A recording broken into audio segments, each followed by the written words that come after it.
Simplify. 6 minus the square root of 5 times 6 plus the square root of 5. Now, if we think about foiling this, I mean, we can consider it as almost like multiplying two binomials, where we're multiplying a difference and a sum of the same two quantities.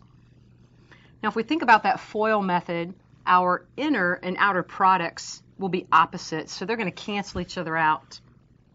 So we're going to be left with the product of the first terms, 6 times 6, or 6 squared, minus the product of those last terms, the square root of 5 times the square root of 5, or the square root of 5 squared.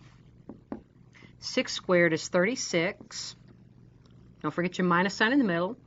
Square root of 5, quantity squared, is the square root of 5 times the square root of 5. That's the square root of 25, which brings us back down to 5. 36 minus that 5 is a 31. So our simplified product form is 31.